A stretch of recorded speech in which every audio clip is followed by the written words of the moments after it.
कृपया म्यूट कर लीजिए सत्येंद्र मलिक जी। भजहूँ रे मन श्री नंद नंदन अभय चरण विंदरे शीत आतप वात परीक्षण शीत आतप वात परीक्षण हे दीनियामी जागीरे हे दीनियामी जागीरे भजहूँ रे मन श्री नंद नंदन अभय चरण विंदरे विफल से कृपण दुर्जन विफल से कृपण दुर्जन चपल सुख लव लागी रे चपल सुख लव लागी रे भजहूँ रे मन श्री नंद नंदन अभय चरण विंदरे ए धन यौवन पुत्र परिजन हे धन यौवन पुत्र परिजन इथे किया छे परती तीरे इथे किया छे परती तीरे भजहूँ रे मन श्री नंद नंदन अभय चरण विंदरे कमल दल जल जीवन टलमल कमल दल जल जीवन टलमल भजहूँ हरि पद नीति रे भजहूँ हरि पद नीति रे भजहूँ रे मन श्री नंद नंदन अभय चरण विंदरे। अब ये भक्ति की 9 तरीके हैं। श्रवण कीर्तन स्मरण वंदन पाद सेवन दास्य रे पूजन सखी जन आत्मनिवेदन गोविंद दास अभिलाष रे भजहूँ रे मन श्री नंद नंदन अभय चरण विंदरे अभय चरण विंदरे हरे कृष्ण कृष्ण कृष्ण हरे हरे हरे राम राम राम हरे हरे हरे कृष्णा। दंडवत प्रणाम माता जी प्रभु जी। हरे हरे कृष्णा प्रभु जी, दंडवत प्रणाम। बहुत बढ़िया, हरि बोल बहुत खूब प्रभु जी, कृष्ण। बहुत अच्छे, बहुत अच्छे। धन्यवाद सभी को। धन्यवाद सभी को।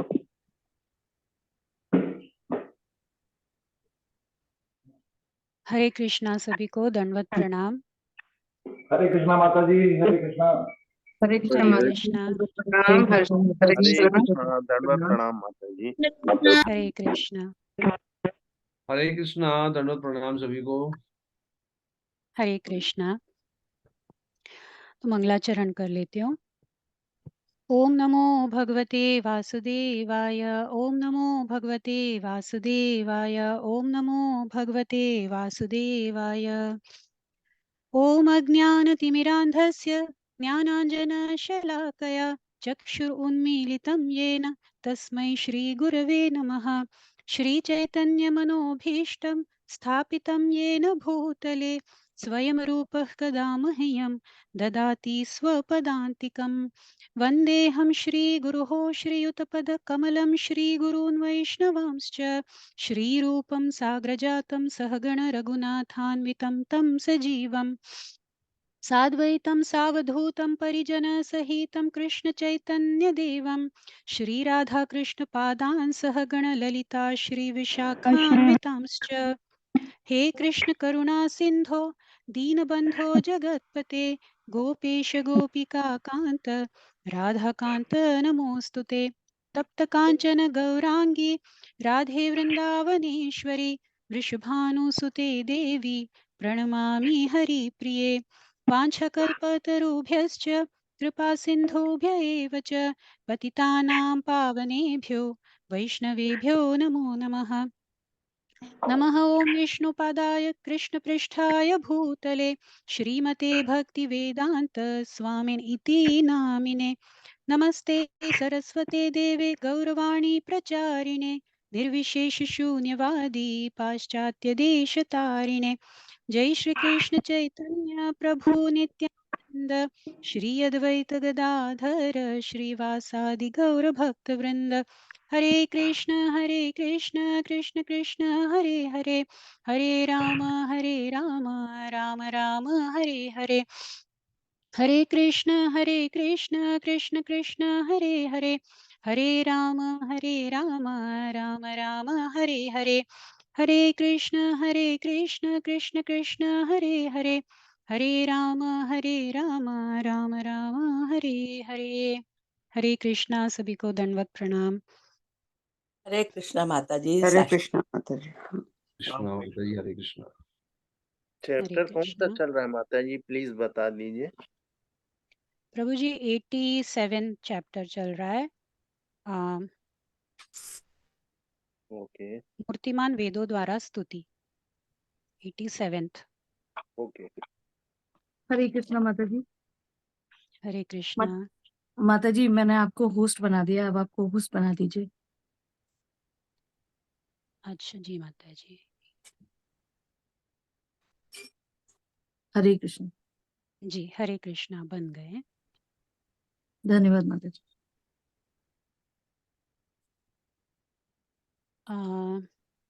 तो विभिन्न प्रकार के ऐसे दार्शनिक भी हैं, वहां से पढ़ना है।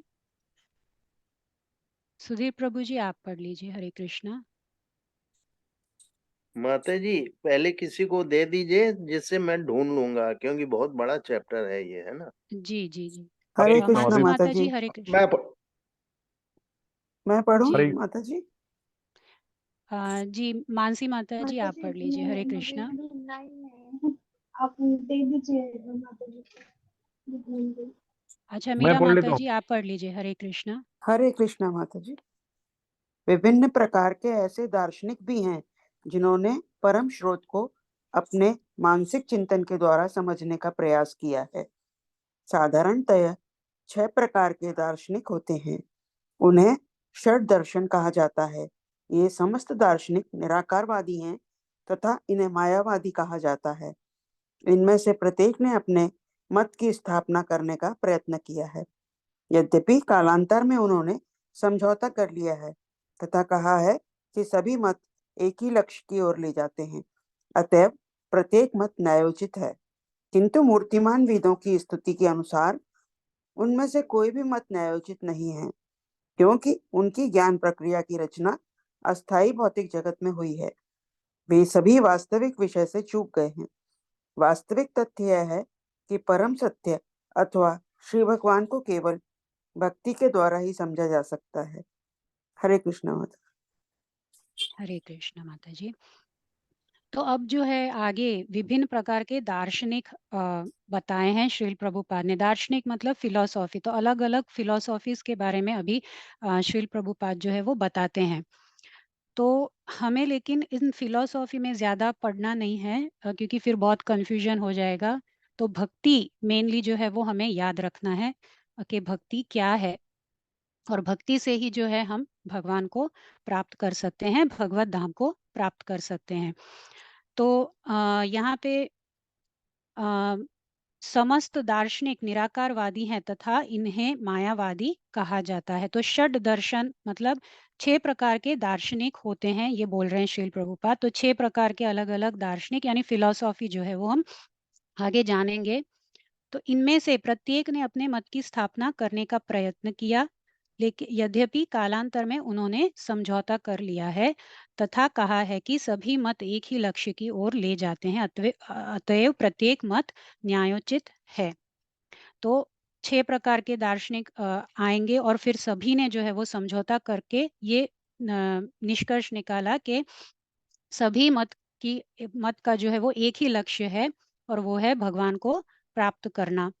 किंतु मूर्तिमान वेदों की स्तुति के अनुसार उनमें से कोई भी मत न्यायोचित नहीं है, क्योंकि उनकी ज्ञान प्रक्रिया की रचना अस्थायी भौतिक जगत में हुई है। उनकी ज्ञान प्रक्रिया यानी कि ये जो फिलॉसफी है, उनकी ज्ञान प्रक्रिया जो है उनकी रचना भौतिक जगत में हुई है और मूर्तिमान वेद जो है वो आध्यात्मिक जगत के हैं। तो उनके मूर्तिमान वेदों की स्तुति के अनुसार जो है ये मत जो है वो न्यायोचित नहीं है, वो ऐसे बोल रहे हैं। वे सभी वास्तविक विषय से चूक गए हैं। तो ये 6 दार्शनिक जो भी आएंगे वो वास्तविक विषय से चूक गए हैं, ऐसे बोल रहे हैं। वास्तविक तथ्य यह है कि परम सत्य अथवा श्री भगवान को केवल भक्ति के द्वारा ही समझा जा सकता है। तो अभी 6 दार्शनिक हम आगे देखते हैं। हरे कृष्णा। सुधीर प्रभु जी आप पढ़ लीजिए। हरे कृष्णा, धन्यवाद, प्रणाम। शील प्रभुपाद जी की जय। शील प्रभुपाद जी के द्वारा मीमांसक नाम से विख्यात दार्शनिकों के एक वर्ग ने, जिसका प्रतिनिधित्व जैमिनी जैसे ऋषि करते हैं, निष्कर्ष निकाला है कि प्रत्येक व्यक्ति को पुण्य कर्मों अर्थात अपने नियत कर्मों में संलग्न रहना चाहिए तथा ऐसे कर्मों से सर्वोच्च सिद्धि मिल सकती है। भगवत गीता के 9वें अध्याय में इसका खंडन किया गया है, जहां भगवान श्री कृष्ण कहते हैं कि पुण्य कर्मों के द्वारा व्यक्ति का स्वर्ग लोकों तक उच्चयन हो सकता है, किंतु जैसे ही व्यक्ति के संचित पुण्य समाप्त हो जाते हैं, वैसे ही उसे स्वर्ग लोक त्याग देना पड़ता है। संचित पुण्यों के समाप्त होते ही व्यक्ति को स्वर्ग लोकों में उच्चतर स्तर की भौतिकता संपन्नता के भोग को त्याग कर तत्काल ही इन निम्न लोकों को आना पड़ता है। इन निम्न लोकों में जीवन की अवधि अत्यंत अल्प होती है तथा भौतिक सुख का उत्तर स्तर भी निम्न स्तर होता है। गीता में प्रयुक्त शब्द है क्षीणे पुण्य मृत्युलोकम विशंति। अतएव मीमांसक दार्शनिक का निष्कर्ष है पुण्य कर्मों की ओर स्वाभाविक झुकाव होता है, वह वैध नहीं है। तथापि हरे केवल कृष्णा पुण्य प्रभु जी। है? हरे कृष्णा प्रभु जी, ये पैराग्राफ बहुत बड़ा है ना, तो आप हाँ आधा हाँ, पैराग्राफ पढ़ लीजिए, फिर जी बाकी जी। का आधा कोई और पढ़ेंगे। ये माता जी जहाँ खत्म हो रहा है पैरा वहां तक पढ़ लें। नहीं ये प्रभु जी, नीचे, बहुत लंबा पैराग्राफ है ना, तो आधा पैराग्राफ कोई और पढ़ेंगे, क्योंकि बहुत सारे डिवोटीज ने हाँ तो हाथ वो उठाए हैं। तो ठीक है। हरे कृष्णा, हरे सतीन जी मलिक प्रभु हरे जी, कृष्णा। सतीन मलिक प्रभु जी, आप सुधीर प्रभु जी के बाद आप पढ़िएगा। हरे कृष्णा। अभी हरे और पढ़ूं कृष्णा। क्या माता जी? नहीं नहीं प्रभु जी, मैं थोड़ा हाँ समझा देती हूँ, फिर सत्येंद्र प्रभु जी पढ़ेंगे। हाँ, वही मतलब। अच्छा, तो मीमांसिक नाम से अभी जो है दार्शनिक कौन पहले आते हैं, तो मीमांसिक नाम से विख्यात दार्शनिकों के एक वर्ग ने, जिसका प्रतिनिधित्व जैमिनी जैसे ऋषि करते हैं। तो जैमिनी ऋषि जो थे उन्होंने इस दार्शनिक का प्रतिनिधित्व किया है। तो उन्होंने क्या निष्कर्ष निकाला है कि प्रत्येक व्यक्ति को पुण्य कर्मों अर्थात अपने नियत कर्मों में संलग्न रहना चाहिए तथा ऐसे कर्मों से सर्वोच्च सिद्धि मिल सकती है। तो उनके उस दार्शनिक के हिसाब से जो है वो पुण्य कर्म पर ध्यान देते हैं कि पुण्य कर्म करके जो है वो सर्वोच्च सिद्धि उनको मिल सकती है। हालांकि ये नहीं बोला है कि भगवत धाम प्राप्त होगी या भगवान प्राप्त होंगे। उन्होंने कहा है कर्मों से, पुण्य कर्मों से सर्वोच्च सिद्धि मिल सकती है।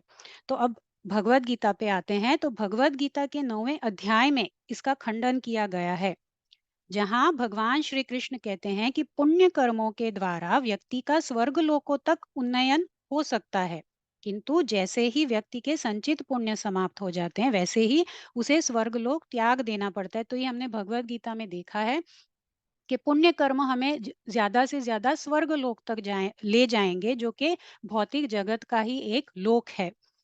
तो वहां से हमें मतलब ये जो भगवान भगवत धाम को प्राप्त करना, वो क्या हुआ, आध्यात्मिक जगत हुआ। तो ये तो स्वर्ग लोक मतलब भौतिक जगत में ही हम होंगे पुण्य कर्मों से। तो संचित पुण्यों के समाप्त होते ही व्यक्ति को स्वर्ग लोकों में उच्चतर स्तर की भौतिक संपन्नता के भोग को त्याग कर तत्काल ही इन निम्न लोकों को आना पड़ता है। तो फिर से जो है वो कर्म का सिलसिला शुरू होता है। कर्म यानी कि कर्म करने के लिए इस जन्म मृत्यु के चक्र में फिर से पड़ना पड़ता है। इन निम्न लोकों में जीवन की अवधि अत्यंत अल्प होती है तथा भौतिक सुख का स्तर भी निम्न स्तर का होता है।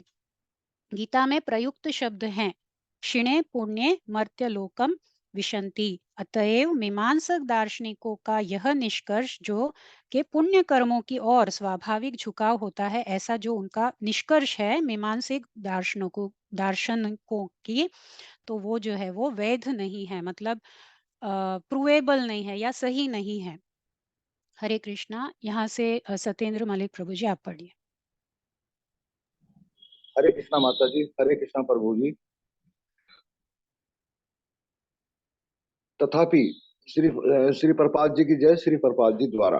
तथापि केवल पुण्य कर्मों के द्वारा ही कोई श्री भगवान की कृपा नहीं प्राप्त कर सकता। पुण्य कर्म व्यक्ति को तमो तथा रजोगुणों के कारण हुए दूषणों से निर्मल कर सकते हैं, किंतु श्रीमद् भागवत गीता, श्रीमद् भागवतम तथा उसी के समान अन्य धर्म ग्रंथों के रूप में श्री भगवान के दिव्य संदेश का श्रवण करने में निरंतर संलग्न रहने वाले भक्त को यह स्थिति अपने आप प्राप्त हो जाती है। श्रीमद् भागवत गीता से हमें समझ में आता है कि यदि कोई व्यक्ति पुण्य कर्मों के स्तर तक नहीं पहुंचता है, किंतु वह पूर्ण रूप से भक्ति में संलग्न रहता है, तो उसे आध्यात्मिक पूर्णता के मार्ग में भली भांति स्थित समझना चाहिए। हरे कृष्णा माता जी। आगे बढ़ो हरे माता जी। और कृष्णा प्रभु जी, आगे हाँ ये पैराग्राफ को फिनिश कर दीजिए। ठीक है माता जी। श्रीमद् भागवत गीता में यह भी कहा गया है कि भक्ति में प्रेम तथा श्रद्धा पूर्वक संलग्न व्यक्ति का मार्गदर्शन उसके अंदर से स्वयं श्री भगवान करते हैं। परमात्मा के रूप में स्वयं श्री भगवान अथवा व्यक्ति के हृदय में आसीन गुरु भक्त का ठीक ठीक मार्गदर्शन करते हैं, जिनके द्वारा वह सैने सैने श्री भगवान के धाम जा सकता है। मीमांसक दार्शनिकों का निष्कर्ष व्यक्ति को वास्तविक समझ की ओर ले जाने वाला सत्य नहीं है। हरे कृष्णा माता जी। हरे कृष्णा। तो यहाँ पे भक्ति और ये जो दार्शनिक मतलब मीमांसक दार्शनिक की जो निष्कर्ष जो निकाला हुआ है, उसमें कंपैरिजन करके अब हमें ये श्रील प्रभुपाद समझा रहे हैं कि भक्ति का मार्ग ही जो है वो एक्चुअली करेक्ट है। कैसे है वो भी यहाँ पे बता रहे हैं। तो तथा भी केवल पुण्य कर्मों के द्वारा ही कोई भी श्री भगवान की कृपा नहीं प्राप्त कर सकता। तो पुण्य कर्म जो है वो हमें इन गुणों मतलब तामस और रजोगुण जो है, ये दोनों में से हमें शायद सतोगुण तक ले जा सकता है, लेकिन हमें भगवत धाम तक ये जो है वो नहीं पहुंचा सकता, क्योंकि ये कर्म है, कर्म से है, भक्ति नहीं है इसमें। ये सिर्फ कर्म यानी कर्म कांड जैसे बोल सकते हैं, तो उसमें भी हम ये आ सकता है। तो किंतु भगवत गीता, श्रीमद् भागवत तथा उसी के समान अन्य धर्म ग्रंथों के रूप में श्री भगवान के दिव्य संदेश का श्रवण करने में निरंतर संलग्न रहने वाले भक्त को यह स्थिति अपने आप प्राप्त हो जाती है। तो जो भक्ति के मार्ग पे चलता है उस भक्त को, और जो ये सारे ग्रंथ जो हैं वो सुनते हैं, जो श्रवण करते हैं, निरंतर उसी में संलग्न जो रहते हैं, वो अपने आप ही उस भगवत धाम को जो है वो प्राप्त वो हो जाते हैं। तो भगवत गीता में से हमें समझ में आता है कि यदि कोई व्यक्ति पुण्य कर्मों के स्तर तक नहीं पहुंचा है किंतु वह पूर्ण रूप से भक्ति में संलग्न है, तब उसे आध्यात्मिक पूर्णता के मार्ग पर भली भांति स्थित समझना चाहिए। तो हालांकि वो पुण्य कर्म के स्तर तक अभी तक नहीं पहुंचा है, लेकिन फिर भी वो भक्ति कर रहा है, उसमें संलग्न है, तो वो आध्यात्मिक पूर्णता के मार्ग पर वो अभी स्थित है, ऐसा उसको समझना चाहिए, उस मार्ग पे है वो, ऐसे समझना चाहिए। भगवत गीता में यह भी कहा गया है कि भक्ति में प्रेम तथा श्रद्धा पूर्वक संलग्न व्यक्ति का मार्गदर्शन उसके अंदर से स्वयं श्री भगवान करते हैं। तो भक्ति का मार्ग मतलब यही कि भक्ति में जो है वो भगवान खुद भगवान स्वयं, जो हमारे अंदर जो परमात्मा है, वो स्वयं ही उस भक्त का मार्गदर्शन करते हैं। तो ये पुण्य कर्मों या इनके पुण्य पाप कर्मों ये सब के चक्कर में पड़ने की कोई जरूरत नहीं है, क्योंकि अभी कलयुग में क्या है कि हम उतना धर्म और अधर्म भी उतना सूक्ष्म तरीके से नहीं जानते। हमें पता ही नहीं है, कभी कभी अधर्म भी हमें धर्म लगने लगता है और धर्म भी है वो अधर्म लगने लगता है अभी, क्योंकि उतनी हमें समझ नहीं है। तो भक्ति का मार्ग जो है वही सबसे श्रेष्ठ है, क्योंकि भक्ति के मार्ग में जो है वो, अगर हम भक्ति के मार्ग में प्रेम और श्रद्धा पूर्वक संलग्न रहे, तो स्वयं श्री भगवान ही हमें मार्गदर्शन अंदर से देते हैं। तो परमात्मा के रूप में स्वयं भगवान अथवा व्यक्ति के हृदय में आसीन गुरु भक्त, तो गुरु, प्रामाणिक गुरु के संरक्षण में भी जो है हमें एक मतलब भक्ति का मार्ग जो है उस पे हम टिके रहें, वो उस पे चले, वो एक गुरु भी जो है, एक प्रामाणिक गुरु भी हमको मार्गदर्शन देते हैं। तो गुरु भक्त का ठीक ठीक मार्गदर्शन करते हैं, जिसके द्वारा वह शनै ही भगवान के धाम जा सकता है, यानी कि धीरे धीरे जो है वो भगवान के धाम जा सकता है। तो ये भक्ति का मार्ग जो है वो लॉन्ग प्रोसेस है, स्लो प्रोसेस है, लेकिन एकदम 100% गारंटी वाला प्रोसेस है। मीमांसक दार्शनिकों का निष्कर्ष व्यक्ति को वास्तविक समझ की ओर ले जाने वाला सत्य नहीं है। तो ये निष्कर्ष निकला। तो ये मीमांसिक दार्शनिक के बारे में था। अब आगे जो है वो सांख्यवादी दार्शनिक के बारे में देखते हैं। हरे कृष्णा। मानसी माता जी आप पढ़ लीजिए, अगर पैराग्राफ बड़ा है तो आप आधा पढ़ लीजिएगा। हरे कृष्ण जी माता जी। श्रील हरे प्रभुपाद कृष्ण। की जय। इसी के समान सांख्यवादी दार्शनिक तत्वज्ञानी अथवा भौतिक वैज्ञानिक हैं, जो कि अपने द्वारा आविष्कृत वैज्ञानिक विधि से इस सृष्टि का अध्ययन करते हैं। वे सृष्टि के रचयिता के रूप में भगवान की परम सत्ता को नहीं मानते। इसके विपरीत वे यह अशुद्ध निष्कर्ष निकालते हैं कि सृष्टि का मूल कारण भौतिक तत्व की क्रिया प्रक्रिया है। किंतु भगवत गीता इस विचार को स्वीकार नहीं करती। उसमें यह स्पष्ट रूप से कहा गया है कि सृष्टि की गतिविधियों के पीछे श्री भगवान का निर्देशन है। असद वा इदम अग्र आसीत। इस वैदिक निर्देश के द्वारा भी उपयुक्त तथ्य की पुष्टि होती है। असद व इदम अग्र असित का अर्थ है कि विराट जगत की अभिव्यक्ति के पूर्व सृष्टि के मूल का अस्तित्व था।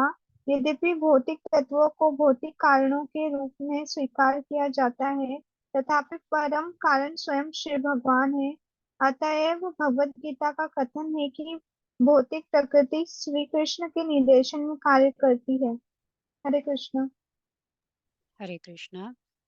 तो अब जो है वो सांख्यवादी दार्शनिक यानी कि साइंटिस्ट के बारे में, भौतिक वैज्ञानिक जो है उनके बारे में यहाँ पे अभी बोल रहे हैं कि इसी के समान सांख्यवादी दार्शनिक तत्वज्ञानी अथवा भौतिक वैज्ञानिक हैं, जो कि अपने द्वारा आविष्कृत वैज्ञानिक विधि से इस सृष्टि का अध्ययन करते हैं। तो वो जो दिखता है उनको बस सिर्फ उसी का अध्ययन करते हैं, लेकिन उसके पीछे ये जो सब दिख रहा है ये कहाँ से आ रहा है, उसके पीछे का जो सोर्स है, जो स्रोत है, उनको वो नहीं देखते, क्योंकि वो उनको आंखों से नहीं दिख रहे हैं। इसलिए तो वे सृष्टि के रचयिता के रूप में भगवान की परम सत्ता को नहीं मानते हैं, क्योंकि वो लोग क्या करते हैं, उनको सिर्फ प्रूफ चाहिए। बस इस चीज का प्रूफ है, वो प्रूव कर सकते हैं तो वो सही है, अगर वो प्रूव नहीं कर सकते तो वो नहीं है या सही नहीं है, ऐसा मानते हैं। तो इसके विपरीत वे यह अशुद्ध निष्कर्ष निकालते हैं कि सृष्टि का मूल कारण भौतिक तत्वों की क्रिया प्रतिक्रिया है। तो ये जो भौतिक जगत में जो भी कुछ चल रहा है तो भौतिक जगत की ही क्रिया और प्रतिक्रिया है, यानी कि एक्शन और रिएक्शन है। मतलब एक चीज होती है तो उसके ऑपोजिट एक रिएक्शन होता है, बस सिर्फ एक्शन रिएक्शन से ही ये सब चल रहा है। किंतु भगवत गीता इस विचार को स्वीकार नहीं करती। उसमें यह स्पष्ट रूप से कहा गया है कि सृष्टि की गतिविधियों के पीछे श्री भगवान का निर्देशन है। तो ये जो कुछ भी सब होता है, ये हमारा जो सोलर सिस्टम में भी जो सब चल रहा है, जो भी हम नहीं देख पा रहे हैं, जो भी प्रूव नहीं हो पा रहा है, वो सभी भी जो चल रहा है, वो सब कुछ जो है वो श्री भगवान के निर्देशन के अनुसार ही चल रहा है। असद वा इदम अग्र आसित, इस वैदिक निर्देश के द्वारा भी यह उपर्युक्त जो तथ्य दिया है उसकी पुष्टि होती है। इसका अर्थ क्या हुआ? तो विराट जगत की अभिव्यक्ति के पूर्व सृष्टि के मूल का अस्तित्व था। तो ये जो विराट जगत की अभिव्यक्ति, यानी कि ये जो दिख रहा है हमको, ये विराट जगत जो हमें दिख रही है, उसके पूर्व जो सृष्टि के मूल का अस्तित्व था। ऐसा ये जो भगवत गीता में ये जो विचार है उसको, वो विचार जो है ये कहता है। यद्यपि भौतिक तत्वों को भौतिक कारणों के रूप में स्वीकार किया जाता है, तथापि परम कारण तो स्वयं श्री भगवान ही हैं। अतएव भगवत गीता का कथन है कि भौतिक प्रकृति श्री कृष्ण के निर्देशन में कार्य करती है। तो जो भी ये प्रकृति में जो भी कुछ चल रहा है, जो भी उत्पन्न हो रहा है, जो भी विनाश हो रहा है, ये सब कुछ जो है वो श्री भगवान के निर्देशन के अनुसार ही होता है। हरे कृष्णा। आगे चरण सिंह राणा प्रभु जी, आप पढ़ लीजिए। हरे कृष्णा। हरे कृष्णा जी। श्रील प्रभुपाद जी की जय। नास्तिक सांख्य दर्शन का निष्कर्ष है कि भौतिक जगत के परिणाम अस्थायी व मायावी होते हैं, अतएव उसका कारण भी मायावी अथवा भ्रम मूलक है। सांख्यवादी दार्शनिक शून्यवाद के पक्ष में है, किंतु वास्तविक तथ्य यह है कि श्री भगवान मूल कारण है तथा यह सृष्टि श्री भगवान की भौतिक शक्ति की अस्थायी अभिव्यक्ति है। जब इस अस्थायी अभिव्यक्ति यानी जगत का विनाश हो जाता है, तब इसके कारण आध्यात्मिक जगत का सनातन अस्तित्व जैसे का तैसा बना रहता है। इसलिए आध्यात्मिक जगत को सनातन धाम कहा जाता है। सनातन धाम का अर्थ है शाश्वत निवास स्थान। अतएव सांख्यवादी का निष्कर्ष न्यायोचित नहीं है। हरे कृष्ण माता। हरे कृष्णा। तो अब सांख्यवादी का निष्कर्ष न्यायोचित नहीं है, ये यहाँ पे किस तरह से समझाया है श्रील प्रभुपाद ने।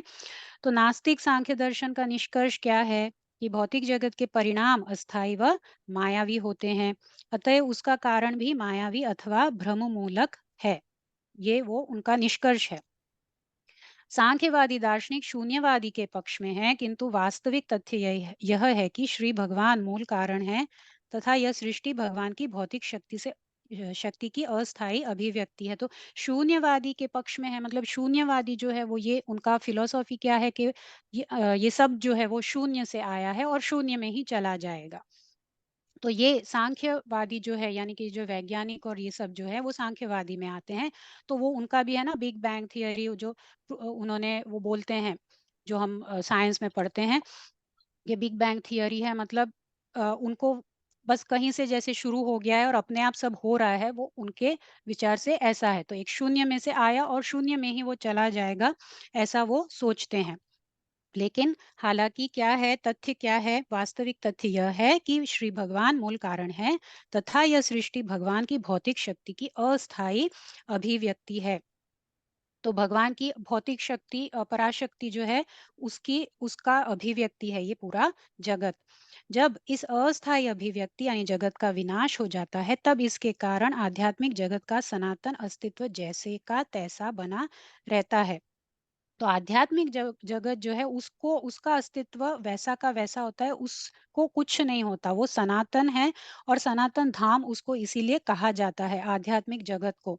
सनातन धाम का अर्थ क्या हुआ कि वो एक शाश्वत निवास स्थान है और इसीलिए सांख्यवादी का निष्कर्ष जो है वो न्यायोचित नहीं है। अब आगे आता है अ, दूसरे दूसरे एक दार्शनिक है जो गौतम तथा कणाद, उन्होंने उनके हिसाब से क्या दार्शनिक है वो भी थोड़ा सा क्या कहते हैं, ये सांख्यवादी से थोड़ा सा मिलता जुलता है। तो आगे देखते हैं। हरे कृष्णा। सुशील प्रभु जी आप पढ़ लीजिए। हरे कृष्णा माता जी, दंडवत प्रणाम। इसके अतिरिक्त वे दार्शनिक भी हैं जिनके प्रमुख गौतम तथा कणाद हैं। उन्होंने भौतिक तत्वों के कार्य कारण का अत्यंत सूक्ष्मता से अध्ययन किया है और वे अंततः इस निष्कर्ष में पहुंचे हैं कि आणविक संयोग सृष्टि का मूल कारण है। वर्तमान काल के भौतिक वैज्ञानिक भी गौतम तथा कणाद के अनुयायी हैं, जिन्होंने परमाणुवाद की स्थापना की है। किंतु इस सिद्धांत की कोई पुष्टि नहीं हो सकती, क्योंकि अणु प्रत्येक वस्तु के मूल कारण नहीं है। इस तथ्य की पुष्टि श्रीमद् भगवद गीता, श्रीमद् भागवतम तथा वेदों में भी की गई है, जिसमें कहा गया है कि एको नारायण आसीत। इसका अर्थ है कि सृष्टि के पूर्व केवल नारायण का अस्तित्व था। श्रीमद् भागवतम तथा वेदांत सूत्र भी कहते हैं कि मूल कारण चेतन है तथा प्रत्यक्ष तथा परोक्ष दोनों ही रूप से उसे इस सृष्टि के अंदर प्रत्येक वस्तु का ज्ञान है। श्रीमद् भगवद गीता में श्री कृष्ण कहते हैं, अहम सर्वस्व प्रभो, मैं प्रत्येक वस्तु का मूल कारण हूँ। वे ये भी जानते हैं, मतः सर्व प्रवर्तते, मुझसे ही प्रत्येक वस्तु को अस्तित्व प्राप्त होता है। अतएव अणु भौतिक अस्तित्व के आधारभूत संयोग बन सकते हैं, किंतु इन अणुओं की उत्पत्ति श्री भगवान से ही होती है। इस प्रकार गौतम तथा कणाद के दर्शन का अनुमोदन नहीं किया जा सकता। हरे कृष्ण। हरे कृष्णा प्रभु जी। तो अब जो दार्शनिक है उनके प्रमुख गौतम तथा कणाद है। अब जो आ रहे हैं उन्होंने क्या बताया कि उन्होंने भौतिक तत्वों के कार्य कारण का अत्यंत सूक्ष्मता से अध्ययन किया है और वे अंततः इस निष्कर्ष पर पहुंचे कि आणविक संयोग सृष्टि का मूल कारण है। आणविक यानी कि एटम, एटॉमिक बोलते हैं ना, एटम जो है, एटम के संयोग से, एटम्स के संयोग से जो है वो ये सृष्टि का मूल कारण है, वो ऐसा बोलते हैं। तो वर्तमान काल के भौतिक वैज्ञानिक भी गौतम तथा कणाद अनुयायी हैं, जिन्होंने परमाणुवाद की स्थापना की है। तो ये एटम बॉम्ब और सब उसी थियोरी पे बने हुए हैं, उनका मतलब उनका इन्वेंशन हुआ है। तो किंतु इस सिद्धांत की कोई पुष्टि नहीं हो सकती है, क्योंकि अणु प्रत्येक वस्तु के मूल कारण नहीं है। इस तथ्य की पुष्टि भगवत गीता, श्रीमद् भागवत तथा वेदों में भी की गई है, जिसमें कहा गया है कि एको नारायण आसित। इसका अर्थ क्या हुआ कि सृष्टि के पूर्व केवल नारायण का अस्तित्व था। तो श्रीमद् भागवत तथा वेदांत सूत्र भी कहते हैं कि मूल कारण चेतन है, यानी एक कोई है, एक स्रोत है जो ये सब कर रहे हैं, तथा प्रत्यक्ष तथा परोक्ष दोनों ही रूप से उसे इस सृष्टि के अंदर प्रत्येक वस्तु का ज्ञान है। प्रत्यक्ष यानी जो दिख रहा है, जो व्यक्त है, और परोक्ष यानी कि जो नहीं दिखता, जो अव्यक्त है, हमको नहीं दिखता लेकिन वो है। तो दोनों ही रूप से उसे इस सृष्टि के अंदर प्रत्येक वस्तु का ज्ञान है। किनको? वो जो मूल कारण जो चेतन है ऐसा बोल रहे हैं, उस चेतन को ये प्रत्यक्ष और अप्रत्यक्ष या परोक्ष दोनों ही रूप जो है उनके उनका ज्ञान है, क्योंकि उनकी ही सृष्टि है। तो जो सृष्टि करता है उनको उसका ज्ञान होता ही है। तो भगवत गीता में श्री कृष्ण कहते हैं, अहम सर्वस्य प्रभव, मैं प्रत्येक वस्तु का मूल कारण हूँ, ऐसा भगवान बोल रहे हैं। वे यह भी कहते हैं कि मत्तः सर्वम प्रवर्तते, मुझसे ही प्रत्येक वस्तु का अस्तित्व प्राप्त होता है। यानी कि भगवान जो है वो ही हर एक चीज, हर एक वस्तु जो है इस भौतिक जगत में है, जो प्रत्यक्ष भी है और जो परोक्ष यानी कि जो दिख भी नहीं रहा है, वो सारे सारे वस्तुओं का जो अस्तित्व है वो भगवान से ही है। अतएव अणु भौतिक अस्तित्व के आधारभूत संयोग बन सकते हैं, किंतु इन अणुओं की उत्पत्ति श्री भगवान से होती है। तो हालांकि अणु तो है ही, मतलब हर वस्तु का कारण अणु ही है, लेकिन वो अणु भी जो है वो भगवान की ही उत्पत्ति है, भगवान से ही, भगवान ने ही जो है वो अणुओं की उत्पत्ति की है। इस प्रकार गौतम तथा कणाद के दर्शन का अनुमोदन नहीं किया जा सकता। तो इसीलिए उनका जो, उनके हिसाब से जो दार्शनिक है ये से अणु के रिलेटेड जो दार्शनिक है उसका भी अनुमोदन नहीं किया जा सकता। हरे कृष्णा। अभी आगे देखते हैं निर्विशेषवादियों के बारे में। हरे कृष्णा। कविता माता जी आप पढ़ लीजिए, पैराग्राफ बड़ा हो तो आधा पढ़ लीजिएगा। हरे कृष्ण माता जी, दंडवत प्रणाम। हरे कृष्ण प्रभु जी, सभी को दंडवत प्रणाम। श्रीला प्रभुपाद द्वारा श्रीला प्रभुपाद की जय। इस प्रकार निर्विशेषवादियों में प्रमुख अष्टावर्ग तथा बाद में शंकराचार्य स्वीकार करते हैं कि निराकार ब्रह्म ही सभी कारणों का मूल कारण है। उनके सिद्धांत के अनुसार यह भौतिक जगत अस्थायी और मिथ्या है तथा निर्विशेष ब्रह्म ज्योति सत्य है, किंतु इस सिद्धांत को स्वीकार नहीं किया जा सकता, क्योंकि श्रीमद् भगवत गीता में भगवान श्री कृष्ण स्वयं कहते हैं कि ब्रह्म ज्योति भगवान श्री कृष्ण के शरीर की किरणें मात्र हैं। इस प्रकार निराकार ब्रह्म इस ब्रह्मांड का वास्तविक कारण नहीं हो सकता। सभी कारणों के परम कारण तो भगवान श्री गोविंद ही हैं। हरे कृष्ण माता जी। हरे कृष्णा। तो अभी तक जो हमने देखा उसमें श्री भगवान कहीं भी नहीं आते, है ना। जो हमने मीमांसक दार्शनिक में देखा उसमें कर्म बोल रहे हैं, पुण्य कर्म बोल रहे हैं।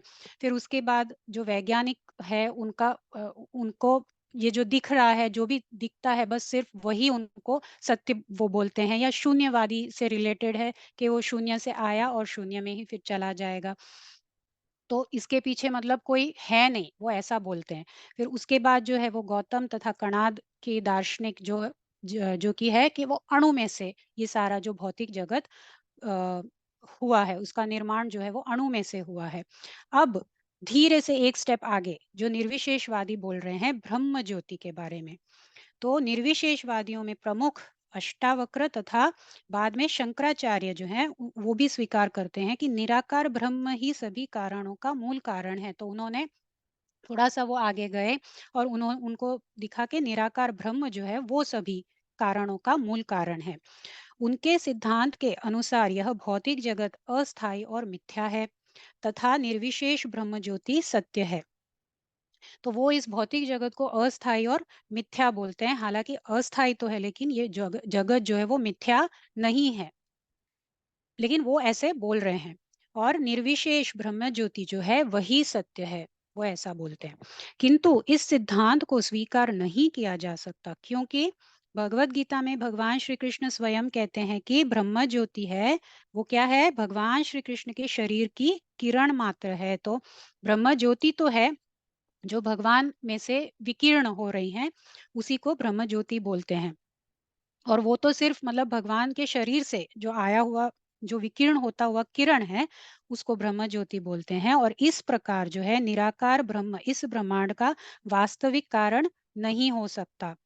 सभी कारणों के परम कारण तो भगवान श्री गोविंद ही है, क्योंकि उन्हीं में से जो है वो ये ब्रह्म ज्योति विकीर्ण हो रहा है। हरे कृष्णा। हरे कृष्णा माता जी, very excellent very excellent explanation. Hari बोल। हरि बोल। हरि बोल प्रभु जी। हरि बोल माता जी। हरे कृष्णा। हरे तो कृष्ण प्रभु जी, हरे प्रणाम। कृष्णा माता जी, बहुत अच्छा समझाया।